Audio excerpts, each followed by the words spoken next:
మద్యం ధరల పెంపుపై వైసీపీ నేతలు దుష్ప్రచారం చేస్తున్నారని ఆరోపించారు మంత్రి కొల్లు రవీంద్ర. బాటిల్పై 10 రూపాయలు మాత్రమే పెంచామని చెప్పారు. పారదర్శకంగా మద్యం షాపులు కేటాయించి వైసీపీ తెచ్చిన చెత్త బ్రాండ్స్ ని తీసేశామన్నారు. గత ప్రభుత్వంలో జరిగిన స్కాములపై విచారణ జరుగుతోందని చెప్పారు మంత్రి. అసత్య ఆరోపణలు చేస్తే చూస్తూ ఊరుకోబోమని హెచ్చరించారు మంత్రి కొల్లు రవీంద్ర.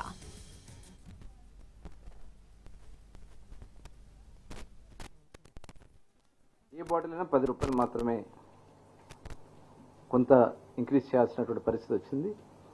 దీనివల్ల ప్రభుత్వానికి దాదాపు 100 నుంచి 150 కోట్లు ప్రభుత్వానికి ఆదాయం వస్తుంది.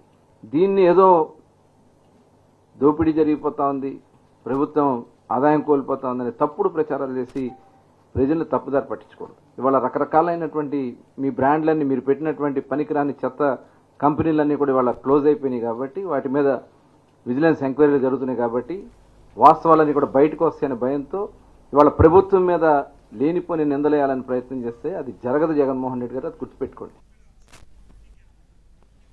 ఏపీలో మద్యం ధరలు పెరిగాయి. నేటి నుంచే పెరిగిన ధరలు అందుబాటులోకి వచ్చాయి. క్వార్టర్పై 10 రూపాయలు పెరిగింది. ధరల పెంపుపై నెల్లూరులోని మద్యం షాపు యజమానులు ఏమంటున్నారు? మందుబాబుల వెర్షన్ ఏంటి? మరింత సమాచారాన్ని మా ప్రతినిధి అమర్ అందిస్తారు. రాష్ట్ర వ్యాప్తంగా మద్యం ధరలను పెంచుతూ ప్రభుత్వం ఉత్తర్వులు జారీ చేసింది. దీనికి అనుగుణంగా ఈ రోజు నుంచి కొత్త ధరలను దుకాణదారులు అమలు చేస్తున్నారు. నెల్లూరు జిల్లాలోని అన్ని దుకాణాల్లో కూడా ఈ విధానం కొనసాగుతోంది. ప్రస్తుతం మనం నెల్లూరు నగరంలోని ప్రధాన దుకాణం వద్ద ఉన్నాము. ఇక్కడ కూడా అంటే గతంలో ధరలు ఉన్నప్పటికీ ఇప్పటికీ కూడా కొంత పెరగడంతో కొంత సేల్స్ కూడా తగ్గిందని కూడా చెబుతున్నారు. అంటే 99 రూపాయల విక్రయించే దాని మీద మాత్రం అదే రేటు కొనసాగిస్తారు.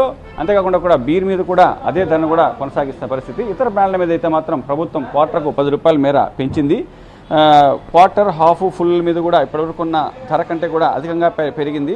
అయినప్పటికీ కూడా కొందరు మాత్రం వినియోగదారులు ధర పెరిగినప్పటికీ కూడా యథాతథంగానే వాటిని కొనుగోలు చేస్తున్న పరిస్థితి. ఎంఆర్పీకి అదనంగా ఈ ధరలు పెరగడంతో వాళ్ళు కూడా నిర్వాహకులు ప్రశ్నిస్తున్నారు. నిన్న ఆ ధర ఉంది కదా, ఈ ధర ఎందుకు పెరిగిందంటే ప్రభుత్వం పెంచింది, అందువల్ల దానికి అనుగుణంగా తాము విక్రయిస్తున్నామని కూడా వీళ్ళు చెబుతున్నారు. మొత్తం మీద పరిశీలించినైతే జిల్లా వ్యాప్తంగా అన్ని దుకాణాలు కూడా ఇదే పరిస్థితి కొనసాగుతోంది. వీళ్లకు ఇచ్చే అదనపు రీటైల్ ఎక్సైజ్ సుంకాన్ని కూడా ప్రభుత్వం సవరించింది. రిటైలర్కు గతంలో 10% మేర రిటైలర్ మార్జిన్ ఇష్యూ ప్రైజ్ను ఇచ్చేది. దాన్ని అంటే గత దుకాణాలు ప్రారంభించినప్పటి నుంచి కూడా నిర్వహణ వ్యయం పెరుగుతోందని చెప్పి కూడా వీళ్ళు చెబుతున్నారు. అంతేకాకుండా కూడా బెల్ట్ షాపులకు సంబంధించి కూడా గ్రామీణ ప్రాంతాల్లో అధికంగా ఉన్నాయి, కానీ పట్టణ ప్రాంతాల్లో బెల్ట్ షాపులు ఏర్పాటు చేసేందుకు అవకాశం లేకపోవడంతో వాళ్ళు దాన్ని విక్రయించలేని పరిస్థితి. దాంతో కేవలం దుకాణం నుంచినే వ్యాపారాలు కొనసాగిస్తున్నారు. షాపుకు అద్దెతో పాటు ఇక్కడ ఉద్యోగుల నియామకం, ఇతర ఖర్చులన్నీ కూడా కలిపిన తమకు ప్రభుత్వం ఇస్తున్న మార్జిన్ సరిపోవడం లేదని చెప్పి కూడా గత కొంతకాలంగా మద్యం దుకాణదారులు కూడా ప్రభుత్వాన్ని కోరుతున్నారు. ఈ నేపథ్యంలో ప్రభుత్వం అన్ని పరిస్థితులను పరిశీలించిన తర్వాత వీళ్లకు ఇస్తున్న మార్జిన్ ప్రైస్ను 10 నుంచి 14% పెంచింది. కానీ ఈ పెంచిన దాన్ని ప్రభుత్వ ఖజానా నుంచి ఇవ్వకుండా, అంటే ప్రభుత్వానికి ఆదాయం కోల్పోతుందని భావించి దాన్ని వినియోగదారుల మీద భారాన్ని మోపారు. 10% మేర ధరలను పెంచుతూ కూడా ప్రభుత్వం నిర్ణయం తీసుకుంది. ఈ పెంచిన ధరలలోనే వాళ్లకు ఇస్తున్న మార్జిన్ను కూడా పెంచి వాళ్లకు ఈ మొత్తాన్ని కూడా ఇవ్వనున్నారు. మొత్తం మీద మనం పరిశీలించినట్లయితే జిల్లా వ్యాప్తంగా పెరిగిన ధరలు అమలులోకి వచ్చాయని చెప్పి నెల్లూరు జిల్లా ఎక్సైజ్ డిప్యూటీ కమిషనర్ శ్రీనివాసరావు కూడా వెల్లడించారు. దీనికి అనుబంధంగా ఏ బ్రాండ్ల మీద ఎంత పెరిగిందనే దాన్ని కూడా సమాచారాన్ని ఆయా దుకాణదారులకు కూడా ఎక్సైజ్ అధికారులు ఇప్పటికే అందజేశారు. అంటే ఆ బ్రాండ్ను అంత మేరకు అమ్మాలని చెప్పి కూడా వాళ్ళు స్పష్టమైన ఆదేశాలు ఇచ్చారు. ఎక్సైజ్ సీఏతో పాటు ఇతర సిబ్బంది కూడా ఆయా దుకాణదారులను కూడా సంప్రదిస్తూ వాళ్ళకి ఎంత రేట్లు పెంచారు, ఎక్కడ ఏ బ్రాండ్ పెంచాలని చెప్పి కూడా వారికి అవగాహన కల్పిస్తున్నారు. వారికి సంబంధించి ప్రైజ్ లిస్ట్ కూడా వాళ్ళకి ఇచ్చిన పరిస్థితి.